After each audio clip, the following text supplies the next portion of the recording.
Welcome to HopePulse with Mercy Njoroge. Our topic for today is the pros and cons of external parenting.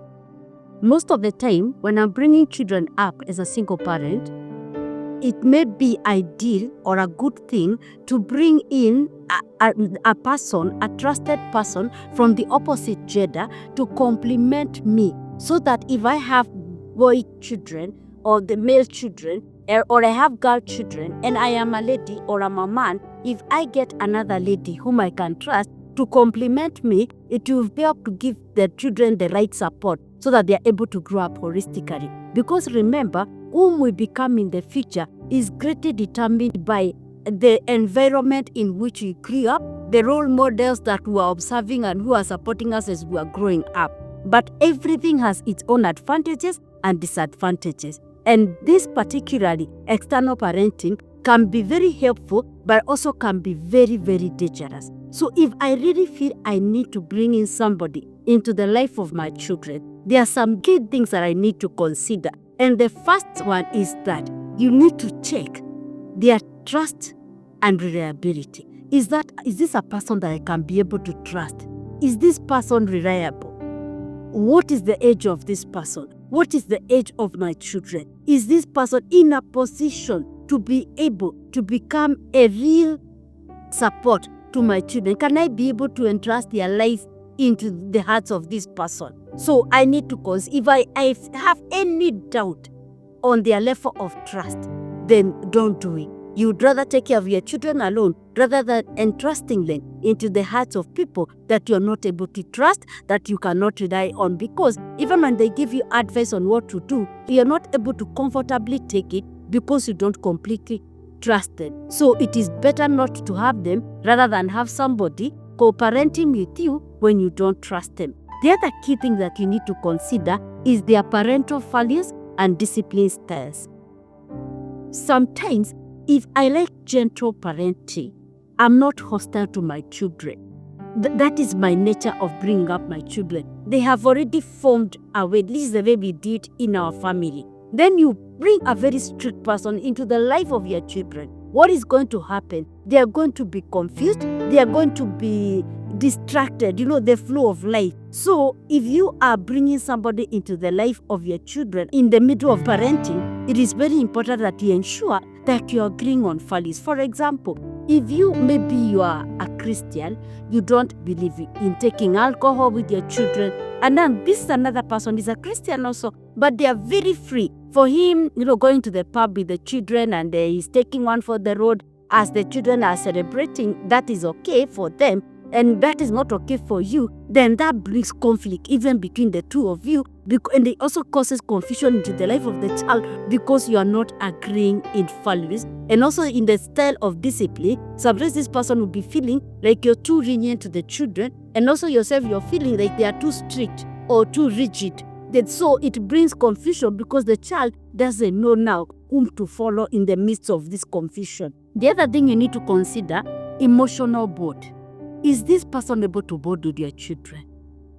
Are they able to relate freely with these children? Because unless they are able to do that, then they will cause emotional damage to your children. It must be a person they are really comfortable with. It could be your mother, it could be your sister, it could be maybe a person in a relationship with, but you must ensure whoever that person is coming, especially when your children are young, it's very important to make sure that the person you bring in, the person who is supporting you or complimenting you, who is helping you to take care of these children, is a person who is able to bond with the children so that they're able to support them. Because unless there is that bond, they'll be of no help to these children. The other thing is availability and commitment. If you bring in somebody and they are not committed, they are not available. So what happens? You introduce some sort of support to your children. Then after some time, this person, because this is not their child and they don't feel that commitment, they are not available again. So now it causes another void in the life of the child. So ensure that whoever you're bringing into that space to cooperate with you, they are available and they are committed to this mission. If you feel they are not committed enough, don't bring them into the space of your children. Let them just be general friends, but don't let them to come to the space of trying to cooperate with you. The other thing you need to consider is stability and maturity. Is this person stable emotionally? Is this person stable financially? Is this person stable mentally? Because they are going to come and impact the life of your children. So if you bring a very broken person into the life of your children, they are going to share and transmit that brokenness into the life of your child. So you must ensure the person you're bringing into the space of your children is emotionally sound, is stable, the person is mature. You also don't bring, there are people who are age, they have grown. But in terms of maturity, they are not mature enough. So when they come to the life of your children, they bring confusion. The effort that you have put into bringing up your children and molding them, they come now and start now bringing it down because they are not mature enough to handle the mission or the work that you have given them. The other thing you need to consider is the legal and financial, especially if you are co-parenting with an ex.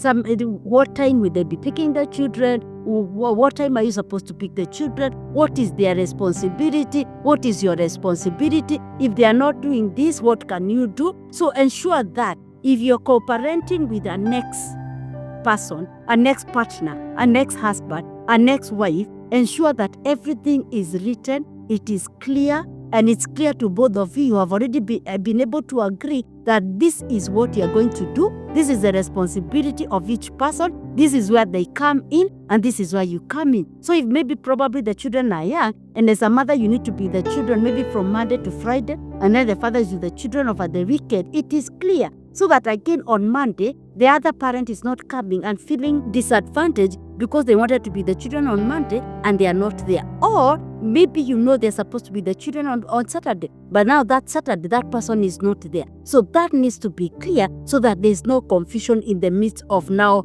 trying to parent these children. The other thing you need to consider is your relationship with that person.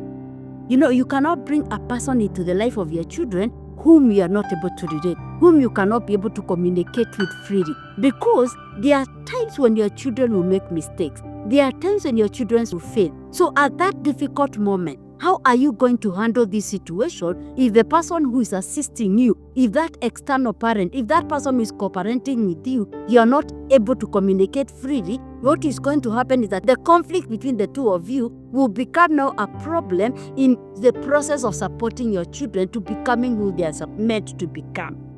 Once you do that, there are some advantages of co-parenting. As much as I choose all these things, if I am able, if it's possible for you to co-parent with somebody, you get some advantages. And one of the advantages of co-parenting is enhanced emotional support for your children.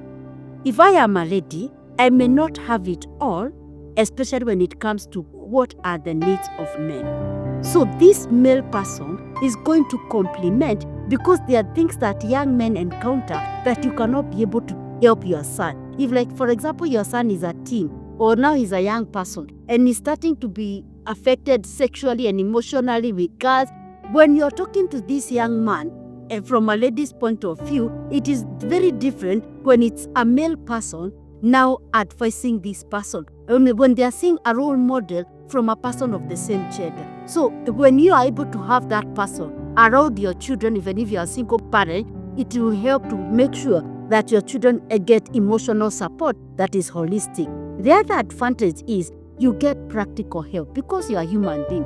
Maybe you're working, sometimes you get late to come from work. So if you have somebody who is able to come earlier, it means when children come home, they will get somebody to take care of their homework. It could be even your mother, it could be your sister. So instead of now them, they will come and do the homework late in the night just because you are alone. When you have your mother, your sister, or somebody supporting you, it means now these children, they will do the homework, and when you come, you will take up from there. The other advantage is they get a role model. If I am a lady, I'll be a very good role model to my daughter. If I am a man, I'll be a very good role model to my son. But I will not be able to be a role model for my daughter. So if I have a lady, my sister, my mother, or a friend who is now playing that role of a role model to my daughter, they will be of very good help. So when that person is there, when it's possible, it is a very good advantage because they get a role model that you can trust, that can be able to help them, that a person that they can be able to look up to when they want to learn how to be women of value and men of dignity. The other advantage is that you reduce parental burnout, especially when you're parenting young children and teens. Sometimes we are human beings. You're working, you're up there, you're taking care of the children, you're taking care of your business, you're taking care of your family affairs. Because it is just you one person, sometimes getting help from that other one person that you can trust will help to ensure that you're able to help them. Because when I'm so tired, when I am so emotionally burnt out, what happens? I will project that burnout to my children. So as much as I want to help them, I'll find myself now starting to hurt them. And this is the situations we hear. Parents are beating their children excessively, and people are asking, how can a mother beat their own child this much? How can a father do this to a child? It is because they are doing it and they are struggling. Now they are so drained, they are so frustrated, they are burning out, they are breaking down. And because the child will still remain a child, if they do something wrong, they feel like the children are not understanding that they are struggling. And when they think that the child is not understanding their struggle, you find yourself now hurting the child that you are trying to take care of, which can be very, very dangerous for the children. The other advantage is assured long-term support for your children. You know, at least if you're a single parent and you're taking care of your children, but you have somebody you trust whom you are able to consult. Tomorrow if you are unwell, or tomorrow if you are not there, in the transition of them trying to stabilize, you have given them a person they can be able to hold on to before they become independent. So it is important that if I'm a single parent, to have somebody that I can trust that is involved in the life of my children, so that tomorrow if I'm not there, they have somebody they can hold on to, they have somebody who can caution them, and they listen. Because imagine if I'm not there and your children know it is you and you alone. When you're not there, how will that person immediately come into the space of your children? If from the young age they have not had anybody else, they only know you, it will be very, very complicated for that other person, even if they are willing to get into that space. But if you bring that person, even if they're not taking up your position, it will be very, very easy if you're sick or if tomorrow you're not there, for that person to continue playing that role and to support your children as they get to independence. But even as you do that, there are some disadvantages. Everything good, when you overdo it, it can become a problem. One of the disadvantages is confusion. And confusion comes when you're conflicting, you're not agreeing in values. That can cause a lot of confusion to the child. And that is why we said earlier, when you're choosing a person, you must ensure you are agreeing in values, you are agreeing in your discipline style, so that you don't cause confusion in your children. The other cause of confusion is you brought this other person, then after 1 year, you have brought another one. Maybe you had this person as your man, you are thinking you're getting married, you introduce a father today, then after 2 years, you introduce another one. That causes a lot of confusion to the children. So if you're not very, very sure you can rely on a friend, use a person within the family, like your mother or your sister or your brother, because that person will be consistently in your life. They are not coming today and tomorrow they are going, to avoid confusion. The other disadvantage is overstepping your boundaries. You know, you are the primary parent to this child. So despite the fact that somebody is supporting you, nobody can replace a primary parent. And mostly this happens when people are suffering financially, and somebody now have stepped into that space. They are paying school fees for your children, they are paying rent for you where you are staying, and they kind of control the parenting. They control even you. So when they step into that space and they overstep their boundary, what happens is they start affecting your relationship with your children. They start now undermining your authority as the primary parent. And because they cannot be that primary parent, there will be a gap in the way your children are going to grow up. So you must ensure, as much as they are supporting you, to avoid now overstepping the boundary, to avoid replacement of the primary parent, you must ensure that you have safe boundaries. As much as they are supporting you, you must take care to ensure that they don't overstep your boundary. Your space as the primary parent is clearly safeguarded. The other disadvantage is instability. And instability comes when you keep on bringing people who are not reliable, who are not committed. So if you bring this person today, it was your sister. Next year, it's another person. The other year is another person. The other year is a boyfriend that you got and you hooked up with. The other year is already you decided you want to marry. So when you bring different faces, that instability will actually end up destroying the children. It was even better if you did it alone than bringing people that you cannot trust, that they can be there, available, committed, and consistent in the life of your child. So if you are not sure, avoid that. It will become a bigger problem, damage your children more than if you struggled to bring them along. The other disadvantage is that sometimes the children can resist. You can bring in somebody very good, and because children are children, you are not fully in control of what they do. They can dislike the person and they resist that. So when they resist, especially if this person is not very close to you, sometimes that person will give up, they will get discouraged, and they will withdraw from the life of your children. The other thing is legal complication, especially if you're co-parenting with an ex-wife, an ex-husband, and things were not put clearly.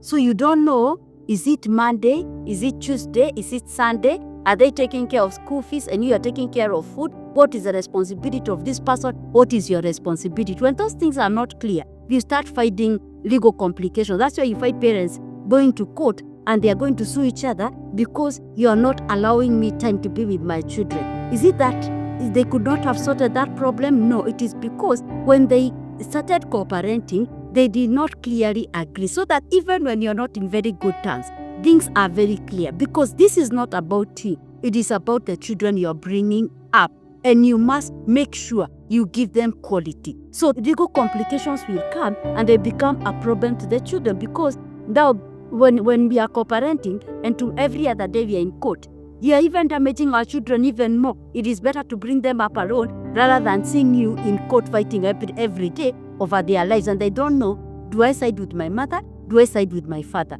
So that becomes a very big problem. And the other problem is excess support. When you get excess support, like your mother, your sister, your everybody, especially in case of death or something, and everybody wants to support you in parenting your children, what happens? Everybody again brings their idea. Auntie is saying this, grandma is saying this, grandpa is saying this. Everybody now brings their idea into the life of your child. Now this child doesn't know which authority to follow. Mom said, don't eat sweet. Grandma bought the child sweet. Auntie said it is okay, but don't eat a very big one. So now, among all these people, this child is supposed to obey which authority? So as much as it's very, very important and it's a good thing, when it is done in excess, it causes confusion. The other problem that comes with excess is because this child will start now fooling me. They will test and they know, if I want to go out on a date, if I go to my mom, it will be a problem. I have to answer a few questions. But if I go to my grandmother, I have my way out, and when I come back, I can tell my mom I got permission from my grandmother. If I want to take my sweet, if I want to miss school today, I know if I talk to auntie, I will get my way out. So what that child does, because the authorities are many, when he comes, no, I told auntie that I was going out. And auntie says yes. So in between, you realize that you have so many gaps because this child is playing around with you, because I know if I tell this one this thing, she will refuse. So I go to this other person, and when they come, I will say, this one gave me permission. Tomorrow, when I know grandma will not allow it, I go to my mom, and now my mom allowed it. Tomorrow, I go to my uncle. So it is good to do it, but make sure it is not in excess. Have a specific person. It is you and another person, not everybody.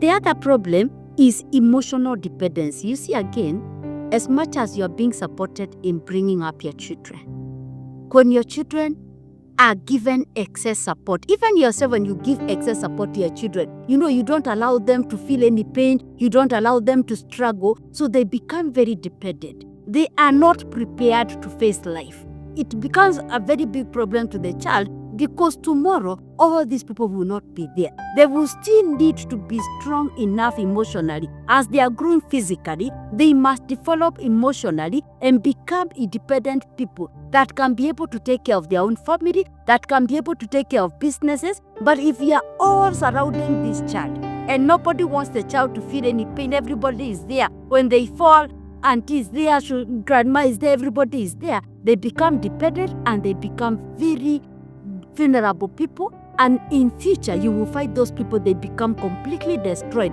because the moment they face a challenge and you are not there, they cannot cope. Those are people who commit suicide, they turn to drugs, because you did not train them how to deal with issues on their own. So as much as you get support, it is still good to start it slowly training them to develop to independence. As much as they are getting supported, they don't have to be supported all the time. Let them also learn, because even you, when you are growing up, you did not get it all. Everybody was not around you all the time. Sometimes you are left to face the challenge, find a way out, because once you find a way out, that's the way you're being prepared, so that tomorrow when this person is not there, when you are not there, they can be able to face the challenges of life and withstand them. Then the other challenge would be when it's excess, when it's done, it's in excess. It undermines the authority of the parent, the primary parent. And that can cause disrespect in the child.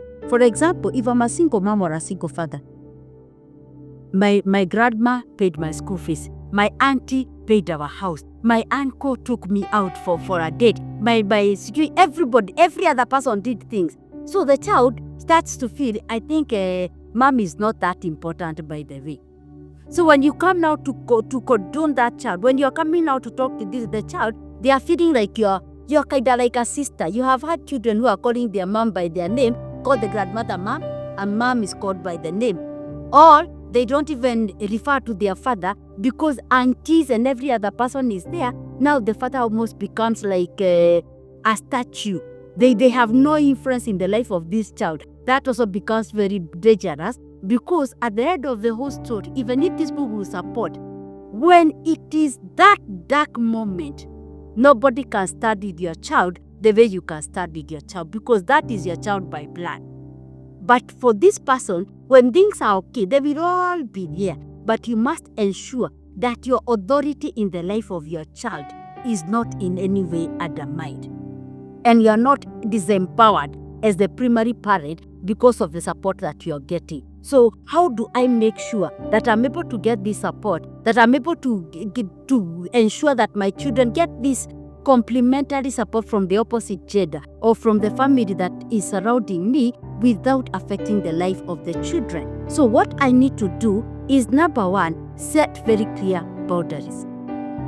What level of support do I get from the external person, and what is my preserve? Let it be clear to you, to the child, and to this person, so that now when you know the boundaries, when there's an attempt to cross the boundary, you can be able to pick it and correct it. The other thing you need to do, you must ensure if there's an attempt of crossing the boundary, you communicate it immediately, don't delay. So that means the person you're co-parenting with is a person you're very free with, is a person who understands you, is a person you can communicate with freely. So that when they do something and you feel this is not okay, you can be able to tell them, I appreciate what you're doing, but this is not okay. I think we need to do it this way. And they will not feel offended, because you trust each other, you're close to each other. If you cannot be able to get them to that space, it is better that they're out of the space of your children, because it will be distracting. The other thing you need to do is that reserve major decisions to you as the primary parent. They are supporting you, but where your child is going to go to school, that is your decision. If your child is going to get married, and maybe probably in your community or somebody is feeling they have a boyfriend and they are 18, that is a major decision. It is your decision to say, not at this stage. It's your decision to say, my child is going to go abroad or they are going to stay here as the primary parent. So ensure major decisions for that pertain your child's life are preserved to you. You don't now surrender your responsibility of parenting your child to the people who are supporting you. You are still the parent, you are accountable to that child, and you are supposed to ensure that your child becomes what you want them to become and what they are destined to become. Then again, agree on when the extended family or this external person needs to intervene. It's not all the time. You cannot have every small thing that your child encounters, everybody is there. You have your part of responsibility. When they fall down, somebody comes. When you don't have even rent sometimes, take care of your things sometimes. Don't allow every time when you don't have school fees, everybody is there. Sometimes also have some space where you're taking care of that child, because why you be undermined by your child, it is because they were just from school and come. They did not do their homework and come. So when will you be able to communicate your position and authority to your child if every small thing that happens, there must be another person who comes? Sometimes you make sure they only come when it's necessary, not every other day. So agree on when and how. Then also accept assistance, but maintain your control. So don't agree to take support that has strings attached, especially when that support is coming from your so-and-so boyfriend, so-and-so your girlfriend. So if there are strings attached to it, be very, very careful so that you don't lose control, because you cannot be sure. Why you want to be in control of the life of your child? It is because at the end of the whole story, the buck stops at you. And when they are at their lowest, when they are very, very serious things that an external person cannot handle, you are the person who will be holding your child. So ensure you get support, but you maintain the control. And also again, you also must take care of yourself even as you're getting support. Because if a man or a woman comes to your life with a string attached, seeming to support you, but they want something from you, that is where you fight situations where this is maybe a lady was left as a widow. Somebody has come in, they are trying to support their children. They look like they love these children that they are doing a lot, but they have taken control over the life of this person. Then later, 2 years down the line, the lady is crying because this person came into their life and they have lost their properties, they have lost a number of things, and they are saying, we thought this person is coming to support us. So you must ensure that they are not taking control. You maintain your control, you're in charge of your life, and you're in charge of the life of your children. Don't lose it. You cannot depend on support of other people fully. You have your life to live. The other thing that you need to ensure is communicate clearly and openly. That person is supporting you, but you must ensure that you are able to communicate with this person. It's not like you have become a subordinate to this person. The fact that maybe probably you are a lady and maybe you're feeling that you need somebody to compliment you from the male gender, or you are a man, you don't have a lady. As much as you need that support from a lady to complement now the female gender for your children, ensure that you're able to communicate openly. Openly means when it is yes, it is yes. When it is no, it is no. When a boundary is passed, I can openly be able to communicate that. When you are saying no to something the child wants to do, and they are saying yes, you can openly be able to tell them, for this one, it is not okay.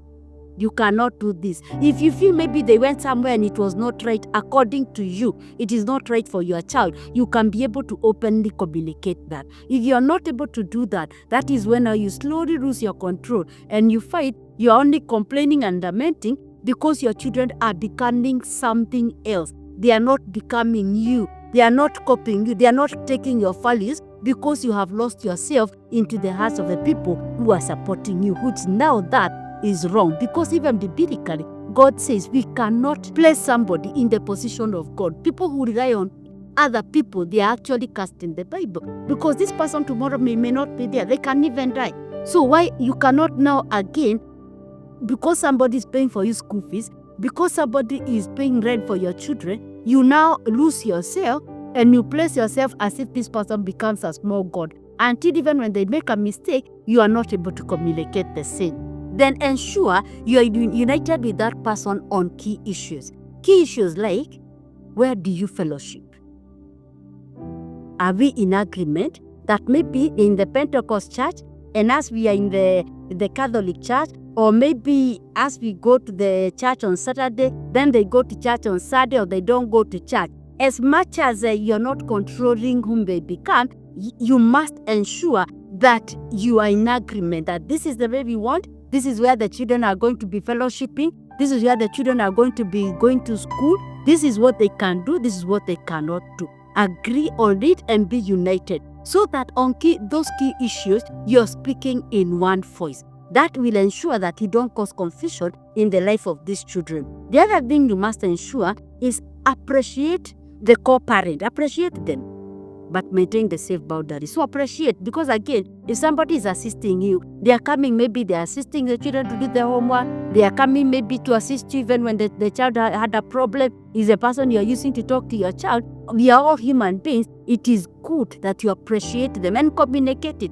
Let them know that you appreciate what they are doing, but also without breaking the safe boundaries.